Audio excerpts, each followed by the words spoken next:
Welcome to the Owatonna Today Show, your community connection since 1991. Thank you so much for being with us today, Wednesday, January 6th, and I'm Linda Karnauskas, your host. We have a very informative show for you today.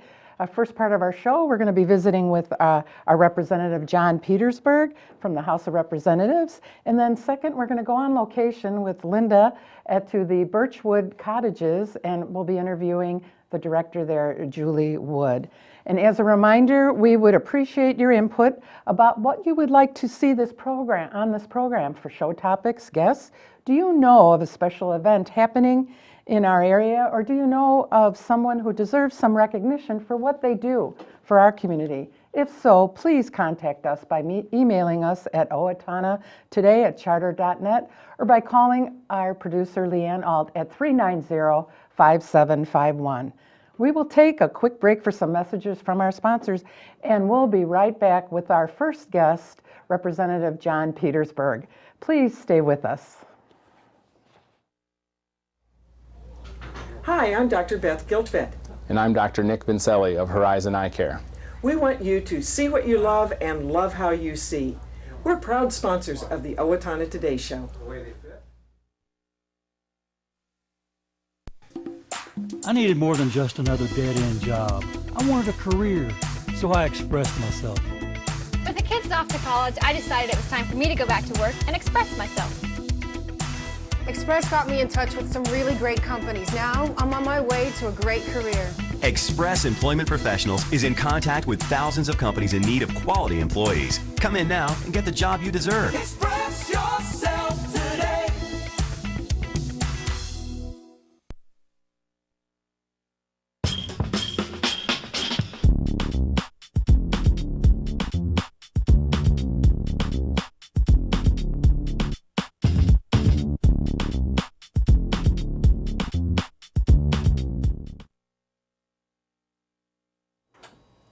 Welcome back to the Owatonna Today Show, your community connection. And joining us now are Representative John Peterson. Welcome, John.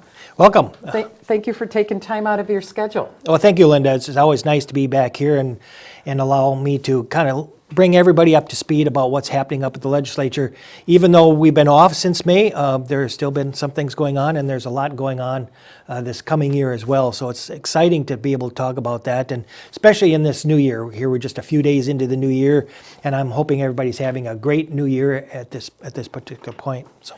Well, if you could share with our audience and our viewing audience a little bit about yourself, how long you've been a representative, some of the things that you enjoy. And Sure.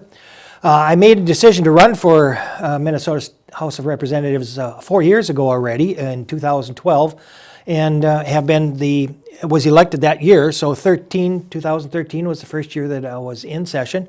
I was reelected in 2014, and I'll be rerunning for re-election again this coming year, which will make it a very busy summer. But I've enjoyed being up at the legislature. Prior to that and continually to this point, I am also the church administrator at Trinity Lutheran Church, and I've been there for 18 years. And I've enjoyed that very much as well. But I enjoy this community, and I believe in this community, and I want to do whatever I can to make it a better place. we thank you for your service and your dedication.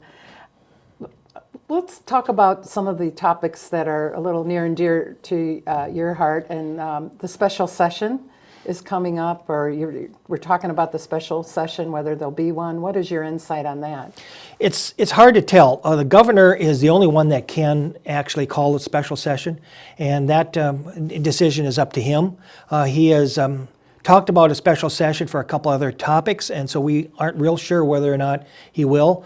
Session is scheduled to start March 8th, so we're fast approaching that time, and it takes a little while to get a special session up and running, so we don't know.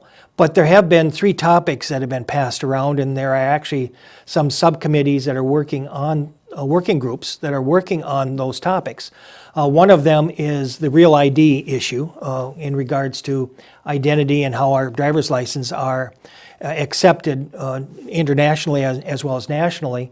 And the other 2 are the unemployment and employment issues up in the north Iron Range. They're losing some of their benefits, and there's some concerns about whether or not that needs to be done earlier than our session starts. And then, of course, you've probably heard over TV a lot of discussions about economic disparities. So those are three possibles. I think all three of them could be done and handled adequately during the regular session, but we'll see. That's up to the governor. The governor is the only one that can call it, and it's up to him to decide.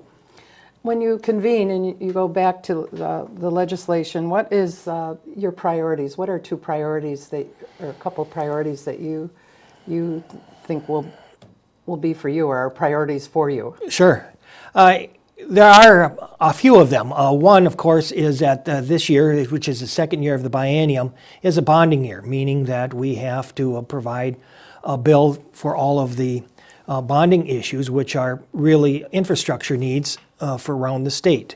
One of them that I think locally needs to be addressed is the remodeling of our armory here in Owatonna. It was in the bill actually 2 years ago, and during conference committee it got pulled out, but it's in desperate need. They're missing women's bathrooms and locker rooms. IT equipment is in a real big need of upgrading, as well as their heating system and stuff needs to be remodeled too. And I know they're doing some work there today with some funding from the state department, but they need more, I think. After the bonding, we also have two bills that are still in conference committee from last session. That's the transportation bill and the tax bill. And they were held up in the expectation that we would need to have a gas tax instead. But we believe that we can actually provide the infrastructure needs of transportation without that gas tax, and I believe that's where we'll end up this year. But because the funding for the transportation is also a tax, it also has to run through the tax committee, and so that's the reason why the two of them are left up. I believe the importance of the tax bill is, especially for local people, are twofold. One is we have provisions in there to start phasing out the income tax, the Minnesota income tax, for our Social Security benefits for our senior citizens. We think that's an important issue. We're only one of a few states that still charge income tax on those Social Security benefits. The same is true of our military pensions. Right now, Minnesota is only, again, one of a few states that actually charges income tax on their benefits. And that's allowing a lot of our senior citizens who are veterans to be leaving the state and going to other states. And we would rather they stay here and use our support and all that sort of stuff. So we appreciate that. So those are the three primary pieces. Okay, now those will be addressed as a priority when this session convenes? Oh yes, I'm sure they will be. The bonding issue has already been traveled around the state.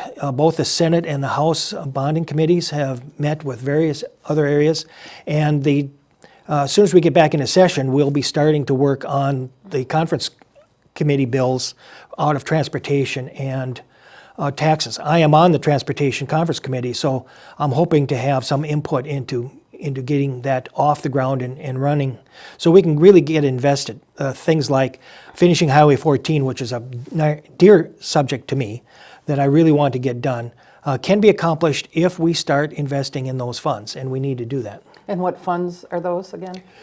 For the Corridors of Commerce program, specifically in transportation, but also just in transportation infrastructure in general. Okay. You say transportation infrastructure, and then there's infrastructure.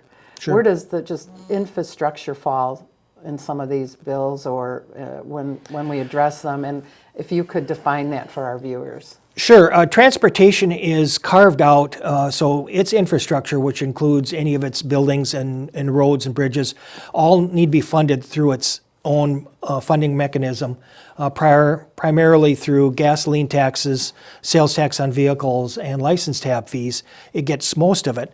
When you get into local counties and townships, most of the funding for roads and bridges come through property taxes, but they tend to be separate. The bonding bills that are done for general infrastructure of other state buildings and county buildings and so forth, those dollars are underneath general obligation bonds, and they can only be used for general obligation issues. They can't be used for the general transportation bonds. And the transportation bonds can't be used for general obligation bonds. So there's a very specific division there between where the funding can go. And that makes it a little bit more complicated when we have a surplus. We can always send cash to transportation, but we can't do general obligation bonds to transportation. Now, could you touch just a little bit on some of the bills that you sponsored last session? Sure. Some of the bills had to do with transportation, actually, quite a few of them. There are some other bills that are still not up, have not been addressed yet, but some of the ones that I feel comfortable in doing and talking about that we actually got passed, one of them had to do with an issue in regards to the last bond issue here at the Owatonna School District. There was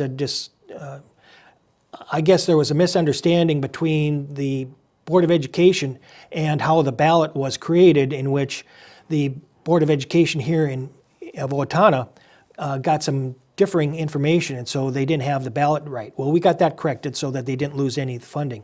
I also got some funding for Farm America, which is just outside of Waseca, so that they can continue doing some of their capital improvements as well. Those are the two that are the most local, that probably would have the biggest impact here in the state. Mm-hmm. And just quickly touch on what bills do you think you might sponsor in this session, or things that are close to your heart, or the people's heart that they've communicated what you'd like to address?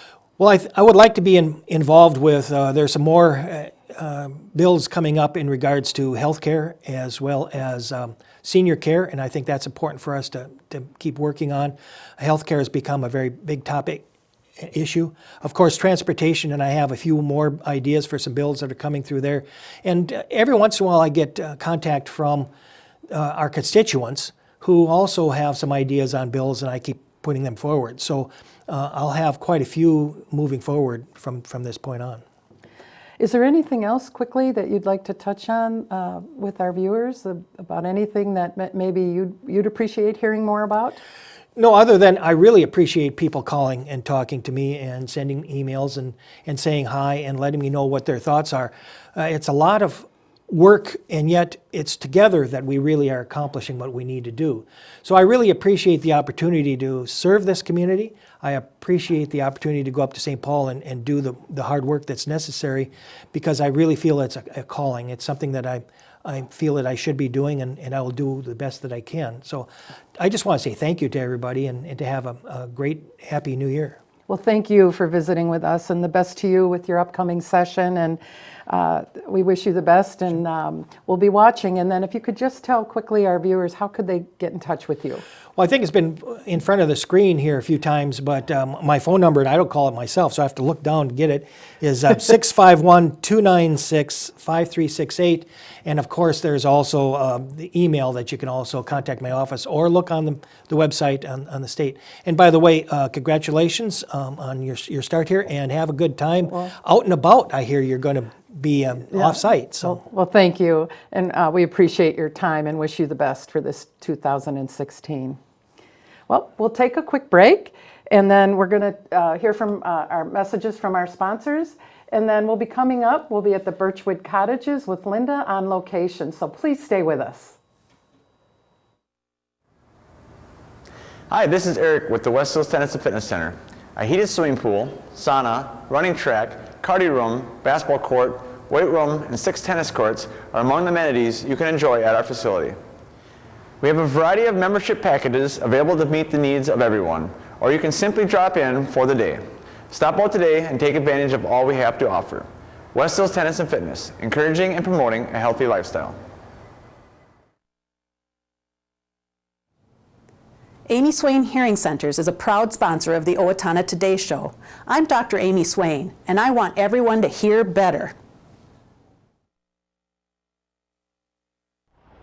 Hi, I'm Brenda with the Mortgage Office of Brenda Bednar, aligned with American Mortgage and Equity Consultants, where closings feel right from the beginning. I'm a proud supporter of the Owatonna Today Show.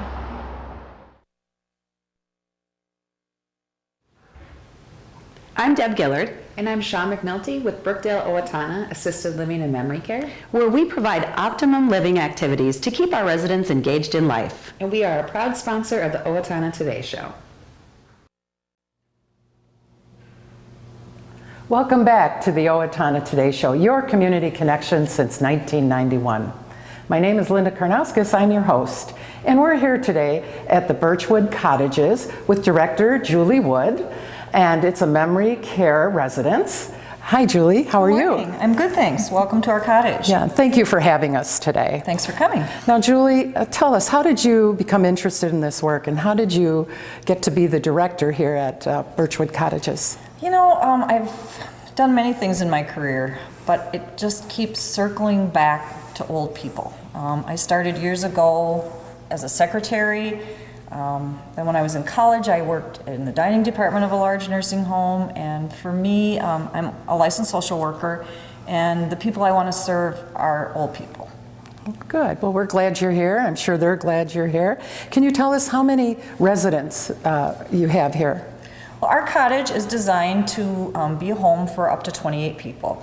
We've only been open for about 3 weeks, and we have about 14 people living here, but when we're full, we'll have 28. And how does their day go? What kind of activities are they involved in during the day, or things that you offer here? Well, we try to make their day as much as familiar as possible as it would be if they lived in their own home. We know that we are not their home, but we want to make it home-like. We want them to feel free to come and go in our social kitchen. We want them to be able to participate in activities that are meaningful to them. We have a full-time activity director, and she does a really good job of searching for that particular thing that provides meaning to each resident. It's an individual approach. They're able to get up when they like, eat breakfast when they like, go to bed when they like. We want them to have these years of their life be as self-directed as possible for them.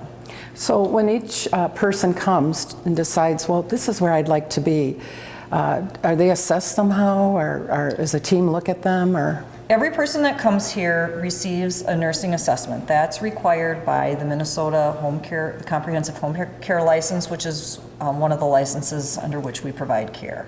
Okay. And could you talk a little bit about those criteria for the facility or the residents here? You know, being a memory care, there are a few things that separate us from a traditional assisted living. And, you know, we serve people throughout the range of dementia, from those beginning stages really through end of life. So the time when it might be right for someone to come here is when they don't cook anymore, when their family's concerned about their safety. You know, our rooms are not apartments. They're just rooms. So we provide all the meals, we do all the housekeeping, all the laundry. You know, so if a person still is capable of doing some of those things, it might not be time yet for them to come here. And when they do come, what are some ways you might help settle them in a little bit? You know, I get asked that question a lot by families, and there's a real individual approach for how to settle in. Some people do it quite naturally. Some people need a lot of individual and one-on-one support. Sometimes it's best if the family can be really closely involved with that, and sometimes it's best if they leave it to the staff to do. So it's just tailored individually to each person to make them feel comfortable. And what stands out for you? What is your passion? What do you enjoy most about your job here? Well, what I like to do is try to find a way to figure out for each resident what's meaningful to them, what gives their life meaning, what provides interest, what can keep them engaged, whether it's a game, a puzzle, a television show, a talk, discussion about old farming memories, old high school memories. You know, I grew up with parents that are, you know, in similar ages to a lot of these clients, so I draw from my childhood about the things I know that were part of my parents' childhood experiences, and I try to talk to residents about that. Another thing I really enjoy is sometimes people with dementia outfox me. And I really find enjoyment and appreciation when that happens. Oh, that shows they're really smart and they're thinking, Just because you have dementia doesn't mean that you have lost all your problem-solving skills or that you're not intelligent. So you can try to reason with a person, and sometimes they just plain out fox you. Oh, that's funny. So as far as getting family to come in, what are your visiting hours? What kind of open door, if at all, policy? Well, we give each family a key fob so they can come and go as they please in our cottage. We want them to always feel welcome here and to feel like they can check on their resident whenever they want to. I think it's comforting for a family to know that their admittance here isn't restricted in any way, that we are open to them coming and looking whenever they have the desire to come. And once your family member's here, and can they come and go? Can you take them out? Oh, sure. Visit? Absolutely. It's they're free to come and go as they please, whatever appropriate for them. Sometimes families struggle with that because the person doesn't do well away from this familiar environment, and sometimes just taking them for a car ride is really meaningful to them. So, Where's your staff? Your staff, how many staff members do you have? have? Our ratio is about 1 to 4 staff to residents. We currently have 13 residents, and our staffing level is 4 staff on from 6:30 in the morning till 10:30 at night, and then we always have 2 on overnight. It's part of our policy here that anytime a resident would have to go to the emergency room for any reason, we want to have enough people here that we can send a staff member with them. We don't feel that it's ever a very good outcome or a very good experience for our residents to go to the ER on their own and be required to provide that information that they're going to be asked to provide. It's also provides a better experience for the medical staff too, because we can talk a little bit about the person's baseline and whether this behavior or condition that we're taking them there for, how that veers from their baseline. So it sounds like a total team approach, a total care, but yet in a home environment. So how about we take a tour? I love the open concept here. So I'd love to show you our cottage. Okay, great. Our building's divided in half along this big wall that you see here, and we call each side a cottage.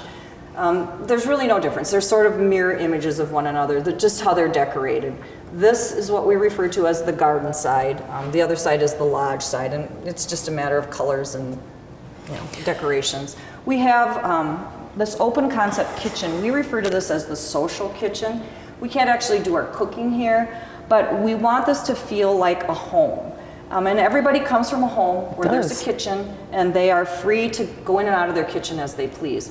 So this gives a nice place to do a cooking or baking activity. If a resident wants to go grab a cup of coffee off the countertop, they're free to do so. We don't want them to feel like the kitchen is someplace they're not allowed to go. Well, kitchen in all of our homes is where everybody congregates. Exactly. And it looks like here, this is where they congregate for meals. Would they congregate in here if they wanted to play cards or whatever? We use this area sometimes for that, but we also have a nice sunroom in back that works very well for activities as well. And so we have 2 dining rooms, 2 living rooms, and people are free to move in between the 2 cottages. They don't have to, they're not required to eat in any certain area. And then we also feed all our guests for free, so when family members come, we provide a meal for them. We think that that encourages that togetherness of mealtime. We like to have families here at meals. It sometimes makes it a little easier for them to visit because there are other family members here, and it just sort of creates a nice family atmosphere. Oh, that's a nice little perk. I hear you have a great sunroom. Can we go see that? I'd love to show you our sunroom. We're here in the sunroom with Julie Wood at the Birchwood Cottages, and why don't you tell us a little bit about this room? Well, this is the room we use for a lot of our resident activities. It provides kind of a quiet place to get away from things. It makes a nice place for a puzzle or a little coffee for residents. It also has a nice view to our outside area. Okay. Now, if I was at home and I'm with my parents, or I'm kind of a caregiver to my parents, how would I know when it's time to maybe consider and come visit you and find out about memory care? You know, that's a question that a lot of people in that position struggle with. And for them, I try to really narrow it down to 2 specific things. Number 1, if they were to need help, would they know how to summon it? Would they know how to use the telephone? Would they know how to push the button on their call light? Would they know how to summon help? The other issue is, are they at risk of ending up somewhere where they shouldn't be? Either driving their car away and not knowing how to get home, or sometimes just walking away from the house and not dressed appropriately. So those are the two issues it boils down to. Julie, really quick, where are you located and how does one get in contact with you? Phone number? We are at 1905 Austin Road. Our phone number is area code 507-413-6800. And thank you for sharing your wonderful residence with us today. We appreciate it. Thanks for coming.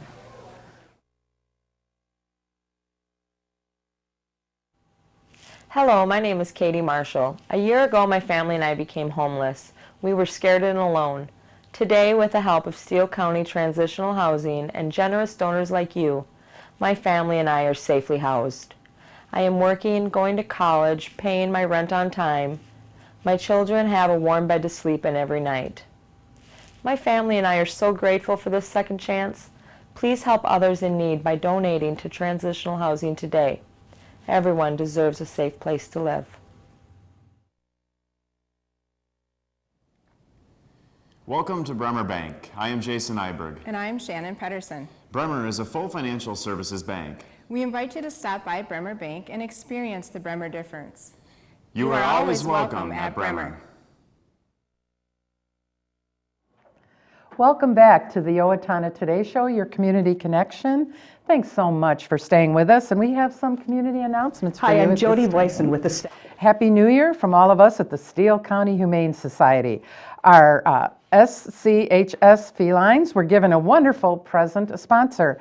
Starting January 1st, 2016, the adult feline sponsor will pay half the adoption fee for adult cats 6 months and older, so the adoption fee for the new forever home would be $50. The Steele County Humane Society also currently has the following animals available for adoption: 4-month-old smooth coat collie mix, a 9-month-old blue heeler mix, a 9-month-old lab mix, a 1.5-year-old cattle dog mix, 2 of those, and 2 of the 9-month-old lab mix, 2 1.5-year-old pit bull / boxer mix, and a wonderful selection of cats and kittens. Riverbend Nature Center and F-Town Brewing Company invite you to attend the Snow Crush Fat Tire Bike Race on January 16th, starting at 10 a.m. This is a family-friendly event providing a chance to experience riding a fat tire bike on Riverbend trails, and proceeds generated from the Snow Crush race will go to Riverbend Nature Center and Cannon River Off-Road Cycling and Trails.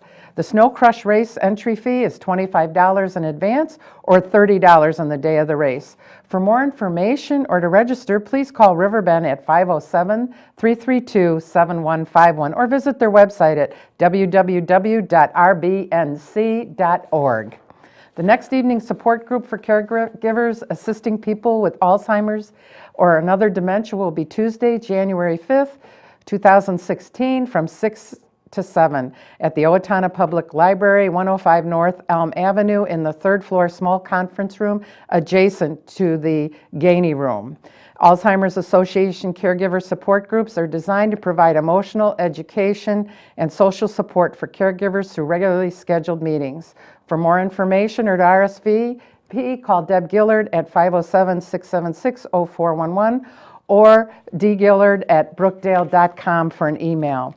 Well, this does it for today's show, and please join us again on Friday when our guests will be Gina Shepard from the Salvation Army, and she's going to be talking to us about Project Community Connect. And then we're going to be talking to Mark Seeley and a previous replay of climate change. So take care and have a great rest of the day.